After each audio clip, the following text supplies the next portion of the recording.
kids, welcome to your English grammar class. So this is the part 2 of chapter number 9. In chapter number 9, we already discussed about describing word in the first part of this video. In this video, we will do some question answers based on it. है ना? हमने describing words को describe किया कि describing words क्या होते हैं, जब किसी चीज को describe करने के लिए जो चीजें यूज होती है वो describing words होती हैं. अब इसमें हम देखते हैं describing words कौन कौन से होते हैं और हम कुछ question answers देखते हैं उसके बेसिस पे. जैसे first लिखा है बेटा, choose or we can say look at these pictures. In pictures को आप देखेंगे, choose the correct describing word for each. इनके according describing words आपने choose करना है. जैसे सबसे पहले ही ये बना हुआ है lemon है, ये कैसा होगा, इसका टेस्ट कैसा होगा? Of course sour taste होगा इसका, so we will mark sour. Okay, next आगे ये pumpkin बना हुआ है, ये कौन से कलर का दिख रहा है मुझे? ये लिख रहा है मुझे ऑरेंज कलर का, so हम यहाँ पे ऑरेंज पे टिक कर देंगे. अब ये जो केक दिख रहा है मुझे, ये केक क्या है? हॉट है, स्वीट है या स्क्वायर है? सो ये स्क्वायर भी नहीं है ना तो हॉट है, ये स्वीट होगा. ऑफ कोर्स स्वीट होता है, मीठा होता है, टेस्टी होता है, बिल्कुल. अब ये जो मेरे को मून दिख रहा है, ये मून मुझे कितने दिख रहे हैं? 2 दिख रहे हैं, 1 दिख रहे हैं, मेनी दिख रहे हैं? 1 दिख रहे हैं, सो हम 1 पे मार्क कर देंगे. बस इनको वर्ड्स को देखते हुए आपने चलना है, ठीक है? क्लियर हुई? अब एक कुछ क्वेश्चन आंसर्स दिए हुए हैं आपके लिए. Fill in the blanks using the words from the box. अब इन बॉक्स आपके राइट साइड में बॉक्स बने हुए हैं, जैसे bright, sweet, soft, light, busy and white. इन वर्ड्स को आपने इन फिल इन द ब्लैंक्स में फिल करना है अकॉर्डिंग टू द कॉन्टेक्स्ट. जैसे लिखा है बेटा सबसे पहले, as fill in the blank as feather. अब फेदर के लिए क्या यूज कर सकते हैं? As light as feather. कितना लाइट? जितना के फेदर होता है लाइट. ठीक है, आगे देखते हैं बेटा. आगे लिखा है as fill in the blank as bee. कैसे? बी की तरह क्या होना? As busy as bee. तुम इतने बिजी हो गए जैसे मधुमक्खियां होती हैं, है ना? आगे देखते हैं as fill in the blank as star. So as bright as star. कितना चमका हुआ? जितना के स्टार होते हैं चमकने वाले. ठीक है, आगे बेटा लिखा as fill in the blank as snow. अब स्नो कैसी होती है बेटा? As white as snow. तुम तो इतने व्हाइट हो जितनी स्नो होती है. ठीक है, चलिए जी आगे देखते हैं बेटा. As fill in the blank as sugar. अब शुगर के लिए हम क्या यूज कर सकते हैं? As sweet as sugar. कितनी स्वीट? जैसी शुगर होती है. ठीक है जी, आगे देखते हैं बेटा. As fill in the blank as cloud. अब क्लाउड क्या होते हैं बेटा?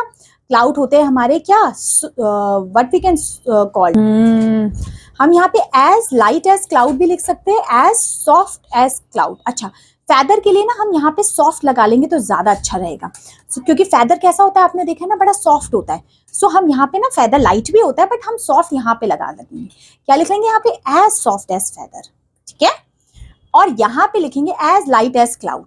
कैसे? क्लाउड कैसा है? लाइट. ओके, सो यहाँ पे ये जो वर्ड्स हमने यूज करे हैं ना, ये बेटा ये सारे डिस्क्राइबिंग वर्ड्स है. क्या है ये? Describing words. ओके, अब चलिए एक कुछ आपके लिए एक स्टोरी दी हुई है, यहाँ तक तो कोई दिक्कत नहीं है. अब स्टोरी में क्या बोला है देखिए. इन pairs read the given stories. अब इनमें आप एक गिवन स्टोरीज को देखेंगे. One student will read and other one will identify the describing words and underline them. ये स्टोरी मैं पढ़ रही हूँ, आपने मुझे बताना है स्टोरी में डिस्क्राइबिंग वर्ड्स कौन कौन से यूज किए गए. डिस्क्राइबिंग वर्ड ध्यान रखना, जहां पे किसी चीज को डिस्क्राइब किया गया उसके कलर के अकॉर्डिंग, उसके शेप के अकॉर्डिंग, उसके नंबर के अकॉर्डिंग, वो सारे डिस्क्राइबिंग वर्ड्स है. ठीक है, चलिए मैं आपके लिए स्टोरी पढ़ती हूँ. It was a beautiful day. मैं इसमें मीनिंग नहीं समझा रही, अभी आप स्टोरी पे फोकस रखना. ठीक है. It was a beautiful day. A hungry and the thirsty fox was walking in a forest. एक थर्स्टी हंग्री फ्रॉग फॉरेस्ट में जा रहा था. सडनली ही saw tasty and juicy grapes hanging from a high branches. उसने देखा grapes यहाँ पे लटके हुए हैं. They were round and purple. So the name, the shape and the size of that grapes are round and the color is purple. So purple grapes are hanging on the trees. The fox mouth water. Fox का mouth पानी से पानी हो गया. He thought of eating those sweet fruits. उसका मन था इन sweet fruits को खा लूंगा. The fox leaps and jump but could not reach there. Fox उसने jump करने की कोशिश की उस grapes तक, पर वो उस तक पहुंच नहीं पाया. He got tired और वो थक गया. What a foolish fox I am. और वो खुद को कह रहा है what a foolish fox I am. I don't want these sour grapes. वही ना, जो चीज हमें नहीं मिली तो हमने कह दिया ये तो खट्टी है, ये तो हमारे काम की नहीं है, ये हमारे लायक ही नहीं है. Saying this he went away. और वो कहते हुए वो निकल गया कि ये तो जो ग्रेप्स है ये खट्टे थे, मुझे नहीं चाहिए ये ग्रेप्स. और हालांकि में वो ग्रेप्स वो ले नहीं पाया, इसलिए उसने कहा। सो ये स्टोरी तो हमको समझ में आ गई। अब यहाँ पे डिस्क्राइबिंग वर्ड्स कौन कौन से यूज की गई है, जिसमें हम किसी चीज के बारे में बता रहे हो, किसी शेप के बारे में, कलर के बारे में, साइज के बारे में, नंबर के बारे में। सबसे पहले ही ब्यूटीफुल है, तो हम यहाँ पे लाइन लगा देते हैं। अच्छा, आगे देखते हैं कैसा फॉक्स था, थर्स्टी फॉक्स था। ठीक है, जूसी एप्पल, जूसी ग्रेप्स थे, और ग्रेप्स कैसे थे, राउंड एंड पर्पल कलर के थे। ठीक है, और वो स्वीट्स थे, कैसे थे, स्वीट थे। तो ये सारे वर्ड्स बेटा डिस्क्राइबिंग वर्ड्स ही होंगे। यस, बिल्कुल।